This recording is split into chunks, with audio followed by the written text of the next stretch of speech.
Spooky Interviews from Spooky Ventures. This edition, Elaine Kelly. Could you please take a moment to tell the viewers about yourself and your project? Hi guys, my name is Elaine Kelly and I'm the founder and lead investigator of a paranormal team called Spectre Detectors, based in the northeast of England.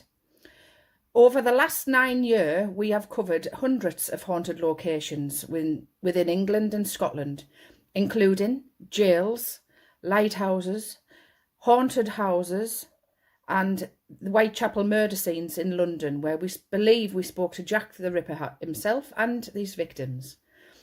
You can feel free to follow us on YouTube, where we do many live feeds, and you can get the sense of what it's like to join us on our paranormal investigations.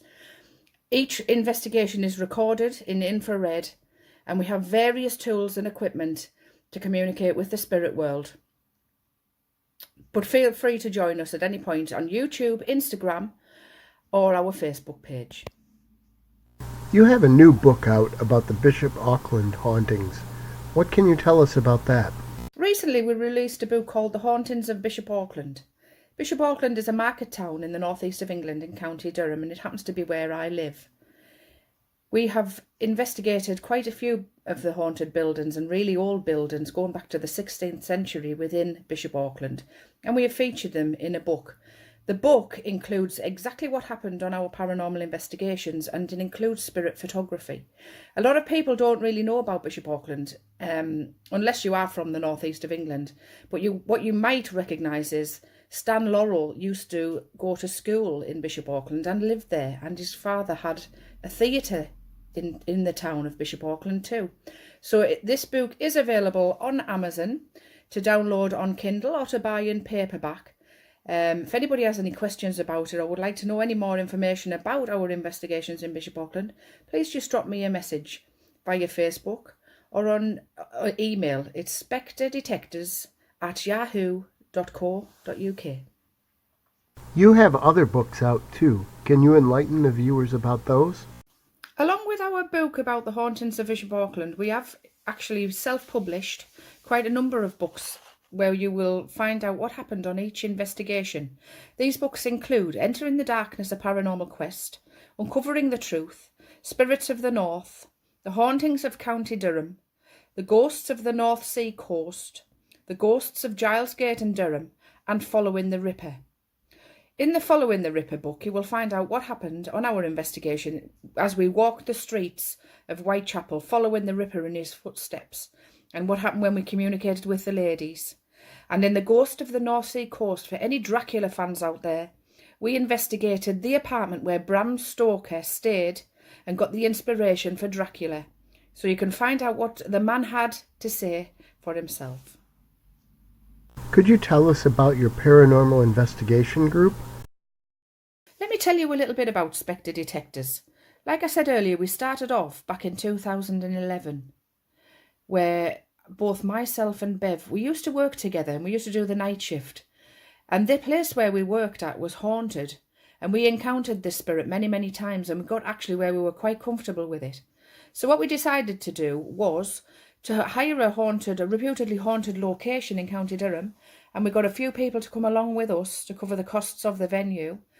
And we had a voice recorder, a camcorder, and we bought a K2 meter. And that night we caught the EVP of a man, and from then on we were hooked. We just decided to carry on investigating and to see what evidence we could capture. And over the years it's gone from a minute or two of maybe a voice or an orb or a light anomaly to now where we have thousands of hours of evidence, including a full-bodied apparition on camera, many voices, EVPs on recordings, and like I say, thousands of spirit photographs, some of which look just like total human form, which you can check out, like I say, on our Instagram page or our Facebook page, and the film footage is on YouTube. We travel miles upon miles around the UK and Scotland, gathering evidence of the spirit world, and we do this in a very respectful manner. We don't believe in using Ouija boards, as that really isn't our thing, and we've cleared up many messes left behind from people who have not closed boards down. But I don't believe that you really need to use a board. There's other ways of communicating. Are there any moments that stand out for you in your time doing paranormal investigations?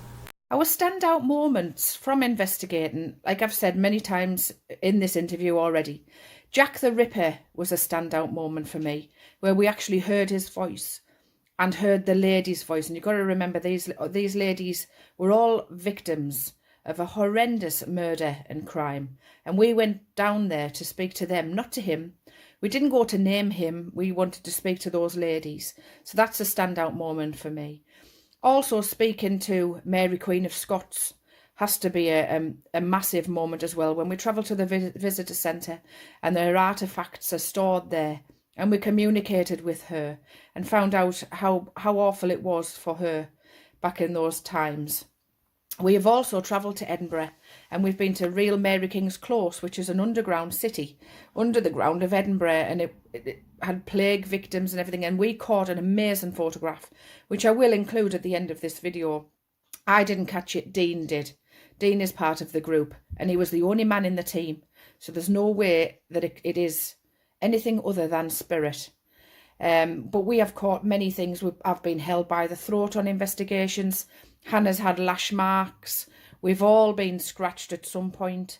We've all experienced physical mediumship, as well as seeing full-bodied apparitions and hearing spirit for themselves. We've seen many things move of their own accord or when asked to. And I do believe that if you're very respectful to the spirit world, they will show you that they exist.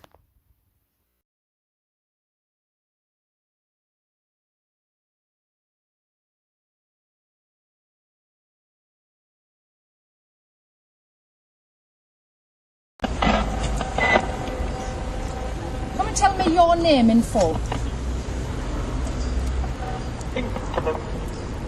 So, Do you know who the Ripper was? Yeah. Jack? On the street because Were you abused? he was abusive. Yeah. That was a child. kidney. Shall I take some photos, do you think? Yeah. Aaron, not said Aaron, I think. That was a woman saying that. Are you Jack?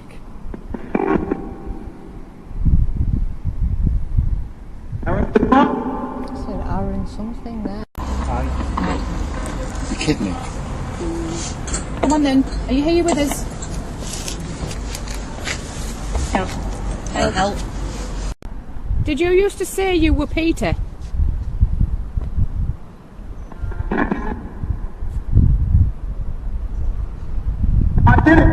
I did it.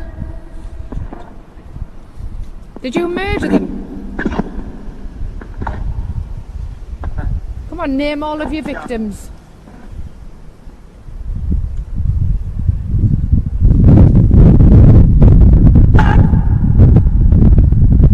Why did you do it? Because I wanted something. Yeah, because I wanted something. What was this victim called? Elizabeth. Long Liz. Liz. Elizabeth. Liz. Is any of the ladies here? Is Martha here?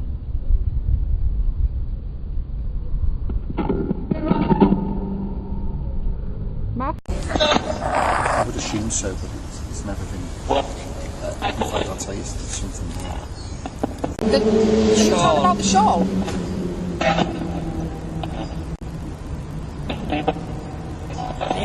Is it your DNA on that shawl?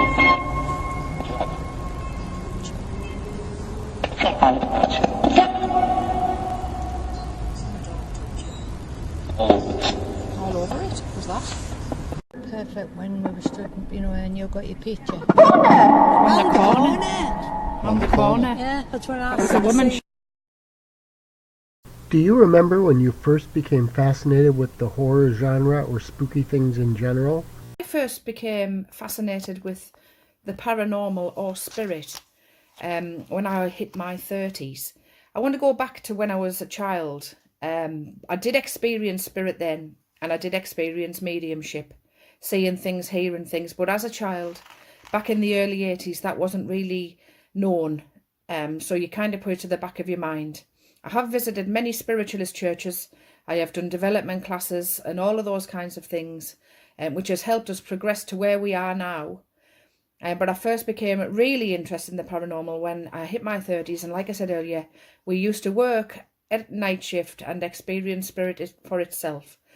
This spirit was nothing to be scared of. He just wanted to make the world know that he was there. And like I said, we were very, very comfortable with this. Even talking to him as we used to do the night shift.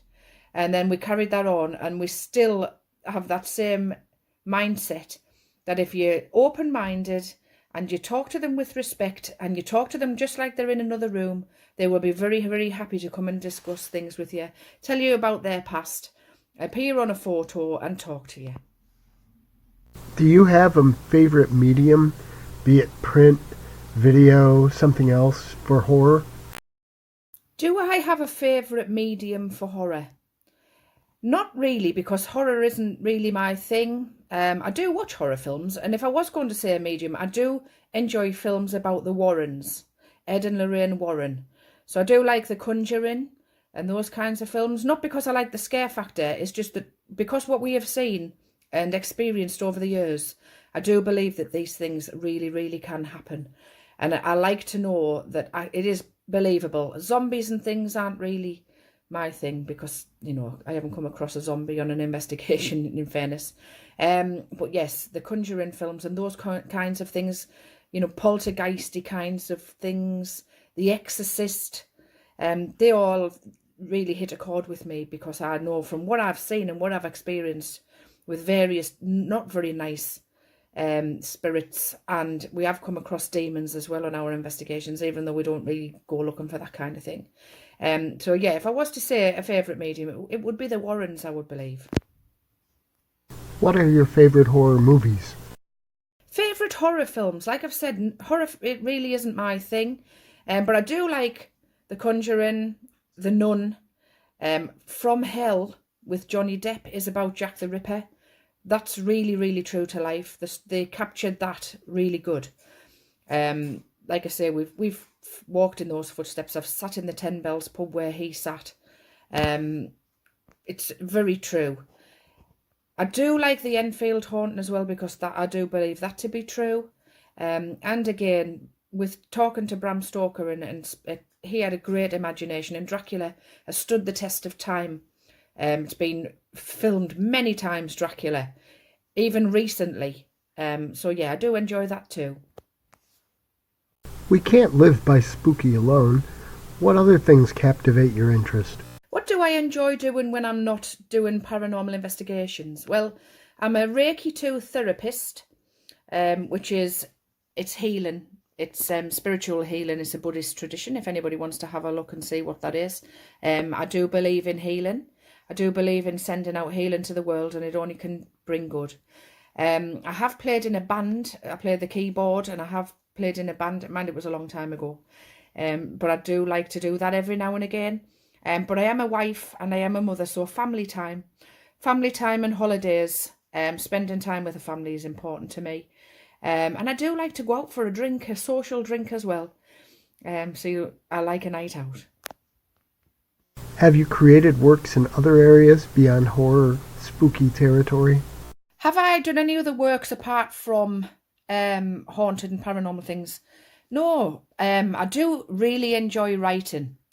That's why I like to keep a diary and share it with the world. I do have a passion for writing. So one day I would like to write a fictional story instead of non-fiction. I'd like to make something up. But I just don't really have the time because I investigate and I've got footage to watch, and then I have to write about those as well. So maybe one day, maybe when I retire, I would like to do a fictional book. Maybe a story for children or something like that. That would be good. If you could sit down to dinner with any 3 people, living or dead, with whom would you be dining and what would be on the menu? Who would I like to sit down and have dinner with? I would really, really like to sit and have a meal with Elvis.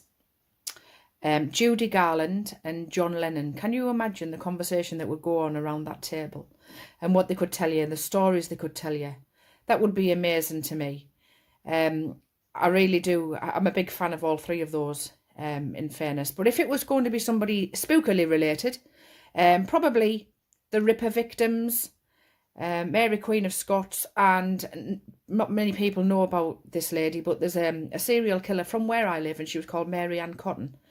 And she's a Victorian serial killer. She was hung for her crimes. She murdered a husband and many husbands and children, for the insurance money. She poisoned them with arsenic.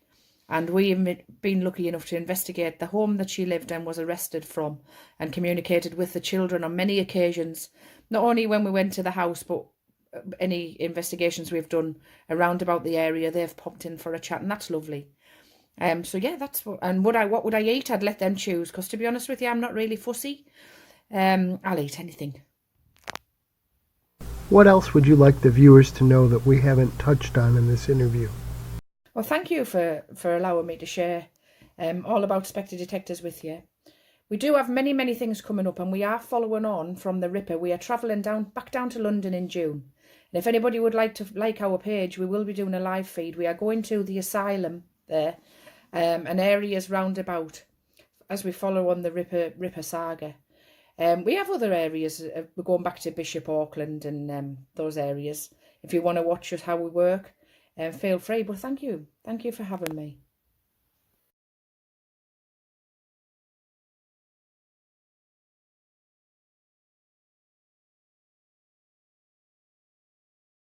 Spooky Ventures is the home for spooky content and spooky merchandise on the web. Check it out today at spookyventures.com. And remember, always keep it spooky.